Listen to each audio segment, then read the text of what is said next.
ಬಾಗಲಕೋಟೆ ಜಿಲ್ಲೆ ಹುಬ್ಬಳ್ಳಿಯಲ್ಲಿ ನೇಹಾ ಹಿರೇಮಠ ಬರ್ಬರವಾಗಿ ಕೊಲೆ ಮಾಡಿದ ದುಷ್ಕರ್ಮಿ ಫಯಾಜನನ್ನು ಗಲ್ಲೆಗೇರಿಸಬೇಕೆಂದು ಆಗ್ರಹಿಸಿ ಹುನಗುಂದ ತಾಲೂಕಿನ ನವಕರ್ನಾಟಕ ರೈತ ಸಂಘಟನೆ ತಾಲೂಕು ಘಟಕ, ತಾಲೂಕು ನಾಗರಿಕ ಸೇವಾ ಸಮಿತಿ, ಬೇಡಜಂಗಮ ತಾಲೂಕಾ ಘಟಕ, ಕರ್ನಾಟಕ ರಕ್ಷಣಾ ವೇದಿಕೆ ತಾಲೂಕು ಘಟಕ, ಕಲೆ ಸಾಹಿತ್ಯ ವೇದಿಕೆ ತಾಲೂಕು ಘಟಕ, ದಲಿತ ಸಂಘರ್ಷ ವೇದಿಕೆ ತಾಲೂಕು ಘಟಕ ಹುನಗುಂದ ವತಿಯಿಂದ ದಿನಾಂಕ ಏಪ್ರಿಲ್ 20, 2024 ರಂದು ಅಪರಾಹ್ನ 12 ಗಂಟೆಗೆ ಪ್ರತಿಭಟನಾ ಮೆರವಣಿಗೆ ಜರುಗಿತು. ಹುನಗುಂದ ಪಟ್ಟಣದಲ್ಲಿ ಬೃಹತ್ ಪ್ರತಿಭಟನೆ ಕೈಗೊಂಡು ವಿಎಂ ವೃತ್ತದಿಂದ ಪ್ರತಿಭಟಿಸುತ್ತಾ ಹೊರಟ ಮೆರವಣಿಗೆಯು ಸರ್ಕಾರ, ಸಚಿವರು ವಿರುದ್ಧ ಧಿಕ್ಕಾರ ಘೋಷಣೆ ಮೊಳಗಿಸುತ್ತಾ ಹೊರಟ ಪ್ರತಿಭಟನಾ ಮೆರವಣಿಗೆಯು ಹುನಗುಂದ ತಹಶೀಲ್ದಾರ ಕಾರ್ಯಾಲಯದ ಆವರಣದಲ್ಲಿ ತಲುಪಿ ಉಗ್ರವಾಗಿ ಪ್ರತಿಭಟಿಸಿತು. ನಂತರ ಈ ಪ್ರತಿಭಟನೆ ಉದ್ದೇಶಿಸಿ ರೈತ ಮುಖಂಡರಾದ ಕೃಷ್ಣಾ ಜಾಲಿಹಾಳ, ನಾಗರಾಜ ಹೊಂಗಲ ಹಾಗೂ ಮುಖಂಡರಾದ ಮಹಾಂತೇಶ ಗಚ್ಚಿನಮಠ, ಕರವೇ ಮುಖಂಡರಾದ ರೋಹಿತ ಬಾರಕೇರ, ಶರಣು ಗಾಣಗೇರ ಹಾಗೂ ವೇದಮೂರ್ತಿ ಮಹಾಂತಯ್ಯ ಗಚ್ಚಿನಮಠರು ಮಾತನಾಡಿ, ಹಾಡುಹಗಲೇ ಕಾಲೇಜು ಕ್ಯಾಂಪಸ್ನಲ್ಲಿ ದುಷ್ಕರ್ಮಿ ಫಯಾಜ ಕೊಲೆ ಮಾಡಿದ್ದನ್ನು ಗಮನಿಸಿದರೆ ರಾಜ್ಯದ ಕಾನೂನು ಸುವ್ಯವಸ್ಥೆ ಹದಗೆಟ್ಟಿದ್ದಲ್ಲದೆ ರಾಜ್ಯ ಸರ್ಕಾರವು ಓಲೈಕೆ ಮತ್ತು ತುಷ್ಟೀಕರಣ ರಾಜಕಾರಣ ಬಿಟ್ಟು ಪ್ರತಿ ಕಾಲೇಜಿನಲ್ಲಿ ವಿದ್ಯಾರ್ಥಿಗಳಿಗೆ ಭದ್ರತೆ ಕಲ್ಪಿಸಬೇಕು. ಮತ್ತೊಂದೆಡೆ ರಾಜ್ಯದಲ್ಲಿ ಕಳೆದ 48 ಗಂಟೆಯಲ್ಲಿ 8 ಕೊಲೆಗಳು ನಡೆದಿರುವುದನ್ನು ಗಮನಿಸಿದರೆ ಕಾಲೇಜುಗಳಿಗೆ ತಮ್ಮ ಹೆಣ್ಣು ಮಕ್ಕಳನ್ನು ಕಳುಹಿಸಲು ಭಯ ಮತ್ತು ಬೆದರಿಕೆಯಾಗಿ ಪರಿಣಮಿಸಿದೆ. ಹಾಗಾಗಿ ಈ ರೀತಿಯ ಹೇಯ ಕೃತ್ಯಗಳು ಮರುಕಳಿಸದಂತೆ ಸರ್ಕಾರ ರಕ್ಷಣೆ ಕಲ್ಪಿಸಬೇಕು. ಜೊತೆಗೆ ಬೇಜವಾಬ್ದಾರಿ ಹೇಳಿಕೆ ನೀಡುವುದನ್ನು ನಿಲ್ಲಿಸಿ ದುಷ್ಕರ್ಮಿಗೆ ತತ್ಕ್ಷಣವೇ ಗಲ್ಲಿಗೇರಿಸಬೇಕೆಂದು ಆಗ್ರಹಿಸಿದರು. ನಂತರ ಮುಖಂಡರಾದ ಎಂವಿ ಹಿರೇಮಠರು ಮನವಿ ಪತ್ರ ಓದಿ ತಹಶೀಲ್ದಾರಾದ ನಿಂಗಪ್ಪ ಬಿರಾದರರ ಮುಖಾಂತರ ರಾಜ್ಯಪಾಲರಿಗೆ ಮನವಿ ಸಲ್ಲಿಸಿದರು. ಈ ಒಂದು ಪ್ರತಿಭಟನೆಯಲ್ಲಿ ಊರಿನಿತರೆ ಹಿರಿಯ ಮುಖಂಡರು, ಹಿರಿಯರು, ಸಾಮಾಜಿಕ ಕಾರ್ಯಕರ್ತರು ಉಪಸ್ಥಿತರಿದ್ದರು. ಲೋಕನಾಯಕ ನ್ಯೂಸ್ ಬ್ಯೂರೋ ರಿಪೋರ್ಟ್ ಹುನಗುಂದ.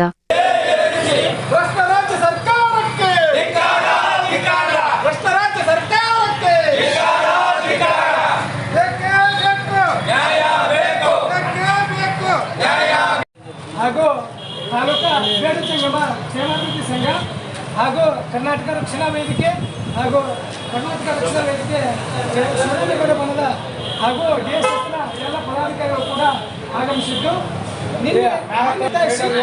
ತಾಲೂಕಿನ ವಿವಿಧ ಚಿಂತಕರು ಒಂದು ಕಡೆ ಸೇರಿ ಮಾನ್ಯ ತಹಶೀಲ್ದಾರ್ ಮುಖಾಂತರ ರಾಜ್ಯಪಾಲರಿಗೆ ಮನವಿ ಪತ್ರವನ್ನು ರಚಿಸ್ತಾ ಇದ್ದೇವೆ. ಈ ರೀತಿ ಅಮಾನುಷ ಕೃತ್ಯಗಳು ರಾಜ್ಯದಲ್ಲಿ ಯಾವುದೇ ಮೇಲೆ ಆಗಬಾರ್ದು. ಇದು ಜಾತ್ಯತೀತವಾಗಿರ್ತಕ್ಕಂಥ ಒಂದು ಸಂಘಟನೆ ಇರುವುದರಿಂದ ಅವರಿಗೆ ನೈತಿಕ ಬೆಂಬಲ ಸೂಚಿಸುವ ಸಂಬಂಧ ನಾವೆಲ್ಲರೂ ಇಲ್ಲಿ ಸೇರಿ ಮಾನ್ಯ ತಹಶೀಲ್ದಾರ್ ಮುಖಾಂತರ ಮನವಿ ಪತ್ರವನ್ನು ಅರ್ಪಿಸ್ತಾ ಇದ್ದೇವೆ. ಇದೇ ಸಂದರ್ಭದಲ್ಲಿ ನಡೆದಂತಹ ವಿದ್ಯಾರ್ಥಿನಿ ನೇಹಾ ಕೊಲೆ ಪ್ರಕರಣ ಅತ್ಯಂತ ಖಂಡನಾರ್ಹವಾದದ್ದು.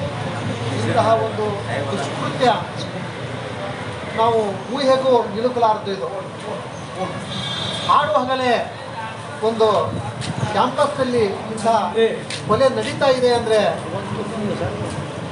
ಇದು ನಾಗರಿಕ ಸಮಾಜ ತಲೆ ತಗ್ಗಿಸಿ ನಿಲ್ಲಬೇಕಾದಂತಹ ಒಂದು ವಿಚಾರ. ಇದು ಇವತ್ತು ನಾವು ನೋಡ್ತಾ ಇದ್ದೀವಿ, ಇಂತಹ ಪ್ರಕರಣಗಳು ರಾಜ್ಯದಲ್ಲಿ ಮೇಲಿಂದ ಮೇಲೆ ಮರುಕಳಿಸ್ತಾ ಇವೆ. ಅದರ ಹಿನ್ನೆಲೆ ಅದಕ್ಕೆ ಹೋಗೋದು ಬೇಡ ನಾವು. ಆದರೆ ಘಟನೆಗಳು ನಡಿಬಾರ್ದು. ಘಟನೆಗಳು ಕೊಲೆ ಮಾಡುವ ಮಟ್ಟಕ್ಕೆ ಹೋಗಬಾರ್ದು. ಇಂತಹ ಪ್ರಕರಣ ಯಾವುದೋ ಒಂದು ವಿಚಾರಕ್ಕೆ ಆದಂತಹ ಇಂತಹ ಒಂದು ಪ್ರಕರಣಗಳು ಬೇರೆ ಬೇರೆ ತಿರುವುಗಳನ್ನು ತಗೊಂಡು ಸಮಾಜದಲ್ಲಿ ಇವತ್ತು ಅಶಾಂತಿಗೆ ಕಾರಣ ಆಗ್ತಾ ಇದೆ. ಇವತ್ತು ಸರ್ಕಾರ ಇಂಥದಕ್ಕೆ ಮೊದಲೇ ಈ ಶಾಲಾ ಕಾಲೇಜುಗಳಲ್ಲಿರ್ಬೋದು, ಶಿಕ್ಷಣ ಸಂಸ್ಥೆಗಳ ಆವರಣಗಳಲ್ಲಿ ಸಮರ್ಪಕ ಭದ್ರತಾ ವ್ಯವಸ್ಥೆಯನ್ನು ನಿಯೋಜನೆ ಮಾಡುವಂಥ ಪರಿಸ್ಥಿತಿ ಇವತ್ತು ನಿರ್ಮಾಣ ಆಗಿದೆ. ಯಾಕೆ ಅಂದರೆ ಇಂಥ ಪ್ರಕರಣಗಳು ಪದೇ ಪದೇ ಮರುಕಳಿಸಬಾರ್ದು. ಈಗ ನೋಡಿ, ಈ ನೇಹಾ ಕೊಲೆ ಪ್ರಕರಣ ಸಾಕಷ್ಟು ವಿವಾದಗಳಿಗೆ ಕಾರಣ ಆಗ್ತಾ ಇದೆ. ಇವತ್ತು ಮನುಷ್ಯ ಸಮಾಜ ಇವತ್ತು ತಲೆ ತಗ್ಗಿಸ್ತಕ್ಕಂಥ ಸಂಗತಿ.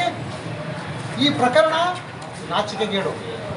ಕೊಲೆ ಆರೋಪಿಗೆ ಯಾವುದೇ ಮುಲಾಜಿಲ್ಲದೆ ಶಿಕ್ಷೆ ಆಗಬೇಕು. ಇವತ್ತು ಈ ಪ್ರಕರಣವನ್ನು ಆಗಬೇಕು ಅವನಿಗೆ. ಇಂಥ ಪ್ರಕರಣಗಳು ಮರುಕಳಿಸಬಾರ್ದು. ರಾಜ್ಯ ಸರ್ಕಾರ ಈ ನಿಟ್ಟಿನಲ್ಲಿ ಮುನ್ನೆಚ್ಚರಿಕೆ ಕ್ರಮಗಳನ್ನು ಕೈಗೊಂಡು ತಪ್ಪಿತಸ್ಥರಿಗೆ ತಕ್ಷಣವೇ ಶಿಕ್ಷೆ ಆಗ್ತಕ್ಕಂಥ ವ್ಯವಸ್ಥೆಯನ್ನು ಮಾಡಬೇಕು ಅಂತ ಹೇಳ್ತಾ ಈ ಮೂಲಕ ನಾವು ಸರ್ಕಾರವನ್ನು ಆಗ್ರಹ ಮಾಡ್ತಾ ಇದ್ದೇವೆ. ಇಷ್ಟೇ ನಮ್ಮ ತೋರದೆ ಕೇವಲ ತೋರಿಕೆಗೆ ಹೇಳಿಕೆಯನ್ನು ಕೊಡ್ತಾ ಇದೆ. ಇದರಲ್ಲಿ ಮುಖ್ಯಮಂತ್ರಿಗಳು ಮತ್ತು ಉಪಮುಖ್ಯಮಂತ್ರಿಗಳು ಮನಬಂದಂತೆ ಮಾತನಾಡುತ್ತಿದ್ದಾರೆ. ಗೃಹ ಸಚಿವರು ಕೂಡ ನಿರ್ಲಕ್ಷ್ಯತನದ ಹೇಳಿಕೆಯನ್ನು ಕೊಡುತ್ತಿದ್ದಾರೆ. ಅವೆಲ್ಲ ಮಾಡದೆ ಆಕೆ ಸಾವು ಕೇವಲ ಆಕೆಯ ಸಾವಲ್ಲ, ಇಡೀ ಸಮಾಜದ ವತಿಯಿಂದ ಹಾಗೂ ವಿವಿಧ ಸಂಘಟನೆಗಳ ವತಿಯಿಂದ ಉಗ್ರವಾದ ಹೋರಾಟವನ್ನು ಮಾಡಿ ನಾವು ಖಂಡಿಸುತ್ತೇವೆ. ಜೊತೆಗೆ ಮುಂದೆ ಈ ರೀತಿ ಮರುಕಳಿಸದಿರಲಿ ಎಂದು ತಹಸೀಲ್ದಾರ್ ಮೂಲಕ ರಾಜ್ಯಪಾಲರಿಗೆ ಮನವಿ ಪತ್ರವನ್ನು ಸಲ್ಲಿಸುತ್ತೇವೆ. ಧನ್ಯವಾದ. ಪೋಷಕರಲ್ಲಿ ಒಂದು ಭಯದ ವಾತಾವರಣ ಆಗಿದೆ. ಹೆಚ್ಚಿನ ವಿದ್ಯಾಭ್ಯಾಸಕ್ಕಾಗಿ ಹೆಣ್ಣು ಮಕ್ಕಳನ್ನು ಹೊರಗಡೆ ಅವರು ಕಲಿಸಲಿಕ್ಕೆ ಹೆದರುವಂಥ ಪರಿಸ್ಥಿತಿ ಇವತ್ತು ರಾಜ್ಯದಲ್ಲಿ ನಿರ್ಮಾಣವಾಗಿದೆ. ಕಣ್ಣೆದುರಿಗೆ ಕೊಲೆ ಆಗಿದೆ. ಕೊಲೆ ಮಾಡಿದಂಥ ಆರೋಪಿಯನ್ನು ಇವತ್ತು ಬಂಧಿಸಿದ್ದಾರೆ. ಆರೋಪಿಯನ್ನು ರಕ್ಷಿಸುವ ನಿಟ್ಟಿನಲ್ಲಿ ಸರ್ಕಾರ ಇವತ್ತು ಕೆಲಸ ಮಾಡ್ತಿದೆ ಅಂತ ನಮ್ಗೆ ಅನಿಸ್ತಿದೆ. ಯಾಕೆಂದರೆ ಕೊಲೆ ಆಗಿ 3 ದಿನ ಆದರೂ ಕೂಡ ಅವನಿಗೆ ಶಿಕ್ಷೆಯನ್ನು ನೀಡುವ ನಿಟ್ಟಿನಲ್ಲಿ ಯಾವುದೇ ಸರ್ಕಾರ ಕೆಲಸ ಮಾಡ್ತಿಲ್ಲ. ಕಣ್ಣೆದುರಿಗೆ 6 ಬಾರಿ ಅವ್ರನ್ನ ಹೆಣ್ಣುಮಗಳನ್ನ ಚುಚ್ಚಿ ಕೊಲೆ ಮಾಡಿದಂಥ ಒಂದು ದುಷ್ಕೃತ್ಯವನ್ನು ನೋಡಿ ಕೂಡ ಸರ್ಕಾರ ಅವ್ರ ಮೇಲೆ ತಕ್ಷಣವೇ ನಿರ್ಧಾರವನ್ನು ತೆಗೆದುಕೊಳ್ತಿಲ್ಲ. ಹೀಗಾಗಿ ಇದರಿಂದ ಜನರು ಕೂಡ ಹೆದರುವಂಥ ಒಂದು ಸಂದರ್ಭ ಉಂಟಾಗಿದೆ. ಇದರ ಜೊತೆಗೆ ಆ ವ್ಯಕ್ತಿ ಮಾಡುವಂಥ ಒಂದು ಕೆಲಸದಿಂದ ಆ ಸಮಾಜದ ಕೋಮಿನ ಮೇಲೆ ಒಳ್ಳೆ ಕೆಟ್ಟ ಹೆಸರು ಬರ್ತಕ್ಕಂಥದ್ದು ಒಂದು ಈ ಕೆಲಸನೂ ಕೂಡ ಆಗ್ತಿದೆ. ಹೀಗಾಗಿ ತಕ್ಷಣವೇ ರಾಜ್ಯ ಸರ್ಕಾರ ಆ ವ್ಯಕ್ತಿಯನ್ನು ವಿಚಾರಣೆ ಮಾಡುವುದನ್ನು ಬಿಟ್ಟು ಕಣ್ಣೆದುರಿಗೆ ನಡೆದಂಥ ಈ ಕೊಲೆಯನ್ನು ನೋಡಿದಂಥ ಸರ್ಕಾರ ಇಮಿಡಿಯೇಟಾಗಿ ಅವರನ್ನು ಗಲ್ಲಿಗೆ ಏರಿಸಬೇಕು ಅಥವಾ ಗುಂಡಿಕ್ಕಿ ಕೊಡಬೇಕು. ಎರಡನ್ನೂ ಅವ್ರ ಕೈಲೇ ಮಾಡ್ಲಿಕ್ಕೆ ಆಗ್ತಿದೆ ಅಂದರೆ ಕೈಗೆ ಬಳೆಯನ್ನು ತೊಟ್ಕೊಂಡು ನೆಮ್ಮದಿ ಕೊಡಿ, ನಾವು ಅವರನ್ನು ಸಾಯಿಸುವಂಥ ಕೆಲಸವನ್ನು ನಾನು ಮಾಡ್ತೀನಿ ಅಂತ ಹೇಳ್ತಾ ಮಾತುಗಳನ್ನು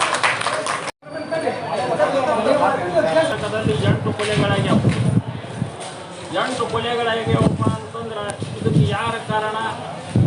ಇದು ಕಾನೂನು ಒಂದು ಅವ್ಯವಸ್ಥೆಯ ಕಾರಣ. ಸರ್ಕಾರ ನಿದ್ದೆ ಮಾಡಕತ್ತೈತೆ ಅಂತ ಅನಿಸ್ತೈತಿ. ಆಮೇಲೆ ಈ ನೇಹಾ ಹಿರೇಮಠನ ಕೊಲೆ ಒಂದು ಪೂರ್ವ ಯೋಜಿತ ಕೊಲೆ. ಆದರೆ ಈ ಕರ್ನಾಟಕದ ಗೃಹ ಸಚಿವ ಡಾಕ್ಟರ್ ಗೌರವಾನ್ವಿತ ಪರಮೇಶ್ವರ್ ಹೇಳ್ತಾರೆ ಇದು ಆಕಸ್ಮಿಕ ಕೊಲೆ, ಆಕಸ್ಮಿಕವಾದದ್ದಂತ. ಇದು ಪೂರ್ವ ನಿಯೋಜಿತ ಕಾರ್ಯಕ್ರಮ.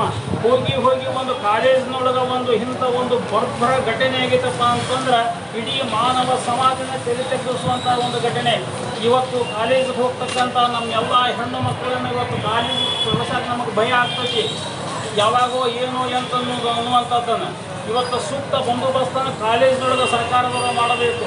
ಈ ರೀತಿ ಒಂದು ಅನಾಗರಿಕ ನಡೆದಪ್ಪ ಅಂತಂದ್ರೆ ಈ ರಾಜ್ಯದ ಪರಿಸ್ಥಿತಿಯಲ್ಲಿ ಹೋಗೈತಿ. ಇದಕ್ಕೆ ಸಂಬಂಧಪಟ್ಟರು ಬೇಕಾಬಿಟ್ಟಿ ಹೇಳಿಕೆಯನ್ನು ಮಾಡ್ತಾರೆ. ಇವನ್ನೆಲ್ಲ ಯಾಕೆ ಮಾಡ್ತಾರೆ? ಏನು ಕಾರಣ? ಏನು ಉದ್ದೇಶ? ಕಾನೂನನ್ನು ಈ ರಾಜ್ಯ ಸರ್ಕಾರ ಸುವ್ಯವಸ್ಥಿತವಾಗಿ ಪಾಲಿಸಬೇಕು. 48 ಗಂಟೆಗಳಲ್ಲಿ ಇವತ್ತು 8 ಕೊಲೆ ಆದವು ಈ ಕರ್ನಾಟಕದಲ್ಲಪ್ಪ ಅಂತಂದ್ರೆ ಕಾನೂನು ವ್ಯವಸ್ಥೆ ಏನಾಗೈತೆ ಅನ್ನುವಂಥದ್ದನ್ನು ಸಂಬಂಧಿಸಿದವರು ಕಣ್ಣು ತೆರೆದು ಕೊಡಬೇಕಾಗೈತಿ. ಅವರು ಆತ್ಮವಿಮರ್ಶೆಯನ್ನು ಮಾಡಿಕೊಡಬೇಕಾಗಿ ಹೋಗ್ತಾರೆ. ಇವತ್ತಿನ ದಿನಮಾನದಲ್ಲಿ ಒಂದು ಕಾನೂನನ್ನು ಸುವ್ಯವಸ್ಥಿತಗೊಳಿಸಬೇಕಾಗೈತಿ. ನೇಹಾನಂದ ಕೊಲೆ ಮಾಡಿದಂಥ ಯಾರು ಭಯಾಸನಿಗೆ ಇವತ್ತು ಗಲ್ಲು ಶಿಕ್ಷೆ ಆಗೈತಿ. ಉಗ್ರ ಶಿಕ್ಷೆಗೆ ಅವನನ್ನು ಗುರುಪಡಿಸಬೇಕು. ಇಲ್ಲ ಅಂತಂದ್ರೆ ಇದೇ ರೀತಿಯಾಗಿ ಇಂಥ ಘಟನೆಗಳು ಮೇಲಿಂದ ಮೇಲೆ ಮಾಡ್ಕೊಳ್ತಾವೆ. ಇಂಥ ಘಟನೆಗಳು ಆಗಬಾರ್ದಪ್ಪ ಅಂತಂದ್ರೆ ಇವತ್ತು ಒಂದು ಘಾತಕತನವನ್ನು ಖಂಡಿಸಬೇಕು. ಆ ಘಾತಕನಿಗೆ ಉಗ್ರ ಶಿಕ್ಷೆಯನ್ನು ಕೊಡಬೇಕು, ಅವ್ರಿಗೆ ಗಲ್ಲು ಶಿಕ್ಷೆಯನ್ನು ಕೊಡಬೇಕಂತೇಳಿ ನಾನು 2 ಮಾತುಗಳನ್ನು ಮುಗಿಸ್ತೀನಿ.